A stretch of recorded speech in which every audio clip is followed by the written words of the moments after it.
What's the situation? Sir, we got 32 bogeys, sir, coming in from the west side. Son of a bitch! You better listen to me, we're gonna beat down here, bitch! You better send in some 42 weight cake walls ASAP! We got 32 bogeys inbound! God! It's not even plugged in! God! Yes! Oh, fuck you! God! Fuck you! Stop! What are you doing? Listen to me, you little shit! You better start getting it together right now! You listen to me! Okay, we gotta get this thing done! Sir, there's somebody coming! There's a person.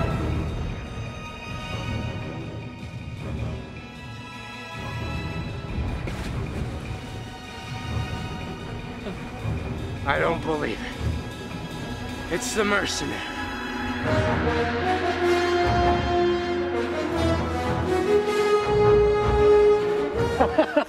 Oh, this is a great day, Jeff. They're gonna see the mercenary at work. He's the best there is at what he does. And what that is, I'm still not sure what it is. But he does it, and he does it good. Now listen to me. Look out there.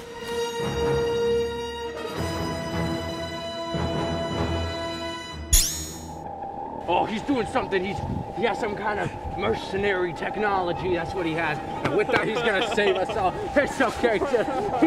We're okay. We're gonna be okay. We're gonna be okay.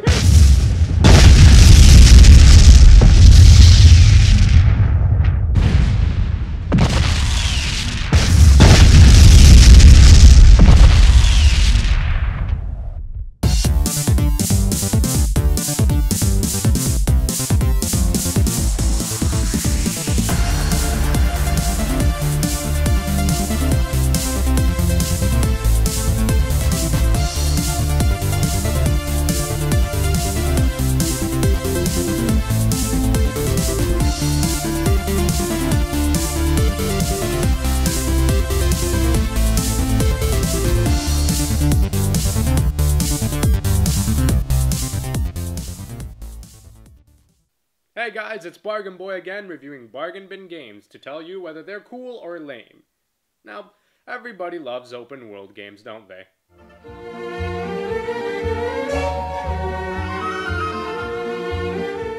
Yeah, as you remember as kids, we described them as, it's a game that's like GTA, but it's not. Maybe I was the only one that said it that way, I don't know, I was kind of an idiot when I was a kid. Why is it that we love open world games? Personally, I think it has to do with player immersion and freedom. The fact that a player is dropped into a game's world and has the ability to explore it to their own whim. I mean, as much as I love a good, concise, and linear story, I also love exploring, walking around the game's world, and just breathing it in. Digitally. You know, because yeah, where was I going with this? Oh, yeah, right. And this is why open world games are so successful. They appeal to a gamer's sense of adventure, of dropping into unknown territory, seeking out fame, fun, fortune, or the ruins of others. You're the master of your own destiny. Nobody can give you any shit about what you can do. You want to explore this here cave? Go for it. You want to punch this dude in the face? Let him have it. You want to blow everything to Kingdom Come? I am become death, the destroyer of worlds. That being said, it's no surprise that good open world games take a lot of time to make right. Even in a game that's so polished and neat, you always run into a glitch along the way. And that's fine if it happens like once or twice and doesn't really muddle up your whole experience. Personally, I think that 3 things are needed for an open world game to be good. Number 1, it needs an interesting world to explore and things to do. Something that you actually want to search every nook and cranny through. Number 2, make the player feel like he or she has proper freedom. I mean, if you're planning on making this a contained open world, maintain the illusion that there are no boundaries. Of course, you gotta have limitations, but don't restrict player freedom. And number 3, which is probably the most important, the game needs to actually work.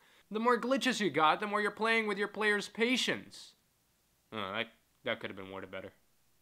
Of course, this is just my own view of them, and this doesn't have to apply to every open-world game, so long as the pros outweigh the cons, of course. But it's a good basis on the game I'm reviewing today, Mercenaries Playground of Destruction.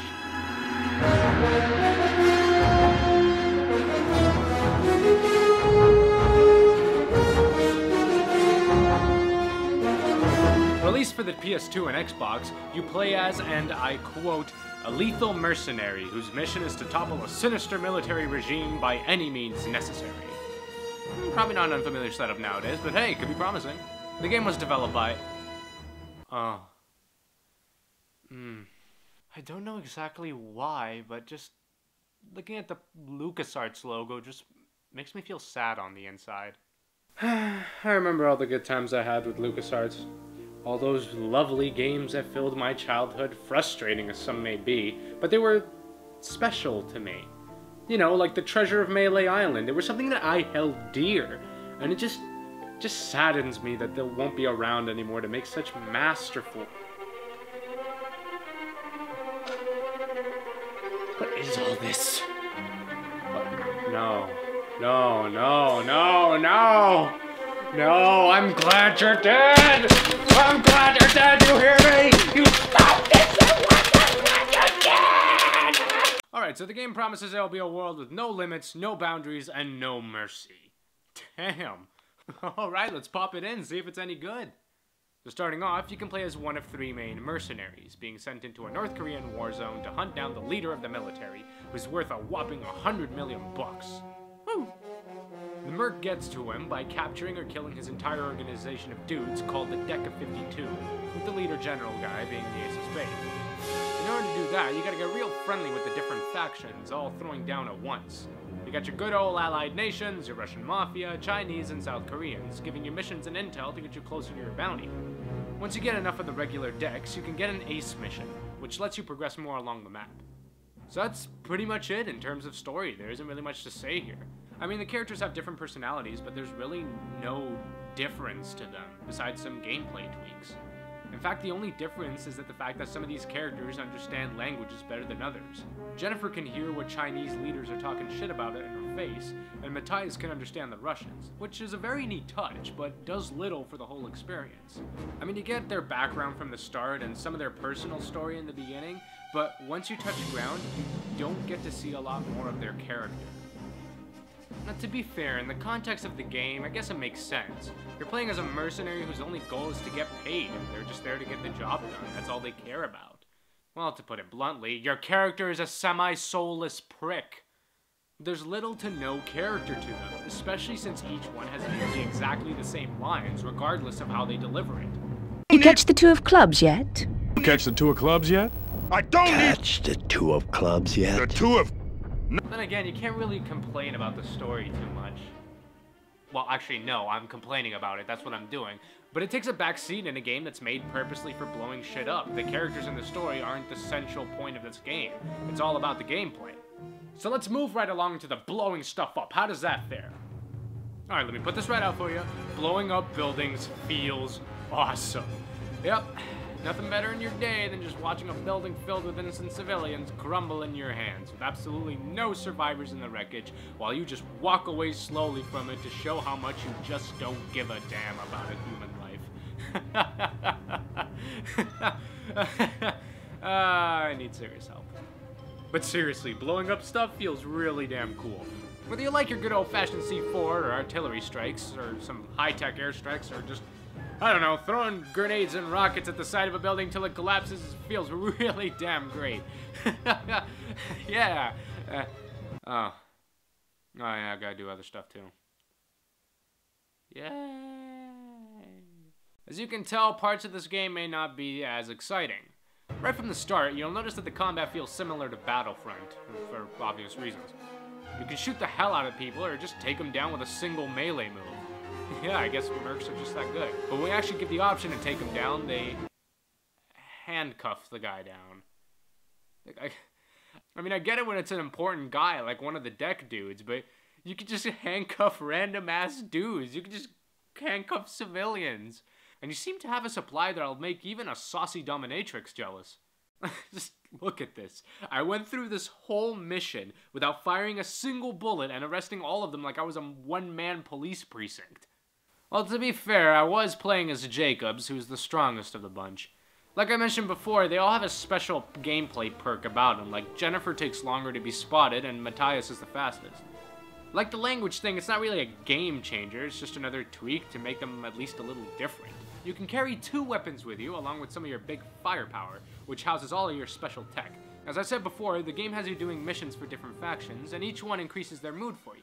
So naturally, if you cause some shit with them, they'll actually start to hate you to the point where their dudes are ordered to kill you on sight. Which is understandable when the player is allowed to do this. Bombs free. Yeah, that's gonna bruise some relationships to be sure. Whatever the case, these guys help you progress through the game, so it's best to cozy up with your favorite faction. At one point in the game, you'll unlock the black market, which you can use for more guns and ammo and cars and stuff. Now, to get to a point, I'll say that the first few bits of the game, you'll have fun. But then that's when the look of the world really starts to seep in. Everything's all foggy and dark and not really all that interesting. The whole world is just a washed out, charred mess, which almost makes me feel like I'm in a T.S. Eliot poem or something. I'm cultured, and that was absolutely fine for like the first 15 minutes of the game, and I'm usually a tolerant person when it comes to games. But soon enough, the dullness just kinda hit me, and then I wasn't really that inclined to play. It's not like I'm saying that the game should have been Disney World North Korea. I mean, yeah, you're setting this game in a war zone, but the very least you can do is, I don't know, change it up a little here and there. I mean, what's the fun in blowing shit up if it already looks like it's been blown up? I mean, it just makes me pity the damn building. I mean, it's already been through so much, and here you are ready to screw it up again. Although I will admit that the getting air vehicles does add a slice of fun to it, just absolutely wreaking havoc from above and being able to get around a lot quicker. Well, that being said, the game is pretty lengthy, and if you stay on it for longer than I did, it'll keep you busy. Although I wasn't able to get too far into the game as my copy seemed to crash all the time, the majority of the missions that asked me to blow stuff up was all fun and nice. Like most open world games, however, it has its fair share of glitches, and traversing the world can be both a pain and a snore. Touching on what I said before, the game doesn't really have such an interesting world to explore or navigate. I guess they wanted to fit the theme of blow up everything in sight, but that can only go so far until it starts to wear on you. Apart from the main missions, there are side missions you can do, like races and stuff, though there's really nothing special about them either. A really big positive to this game, however, and I mean a really big one, is the cheats. If you're too impatient to sit through all these missions, then just type in some good old-fashioned cheats and you're ready to wreak some more havoc. From money to health to infinite ammo, and even playing as Han Solo, it gives the game a bit of that just for shits fun. It also helps that this game has a kick-ass soundtrack, so that's good too. So you're blowing up buildings and just doing stuff for the factions. Is that all for Mercenaries Playground of Destruction? Well, yeah. That's pretty much it. And all, it's a fun game, but it just really boils down to just how much destruction you can take in a playthrough. The funny thing is that this game was just widely praised back in its day when it released. And I can get why. It's one of the first times something like this had ever been done. I mean, you heard things like, dude, they actually react to your choices and they'll like you less or more if you do stuff that they don't like. You could blow up buildings freely in this game? Dude, this was some next level stuff. I still remember this so clearly because I was one of those people. I was raving with my friends about this game because it was just so new to us. But the fact of the matter is that it just doesn't hold up well today, especially when it's already been done in more refined ways. So at the price of $10, would I say pick it up? If you got nothing else to play, then yeah, give it a try. But it's one of those games that you really have to put aside your modern standard to really appreciate. And don't get me wrong, I'll still wager you'll have fun with the game, just maybe not for more than an hour at least. So that's all it for Mercenaries Playground of Destruction. As you guys know, I'm Bargain Boy, and I feel like playing Battlefront right now, so see ya.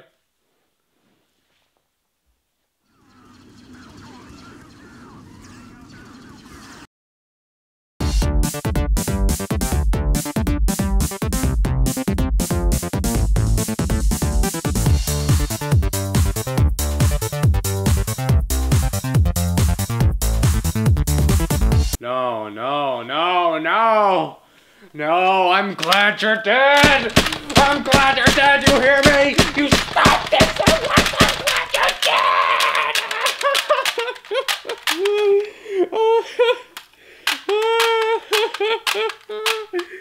so glad of this stupid thing! I'm glad you're dead.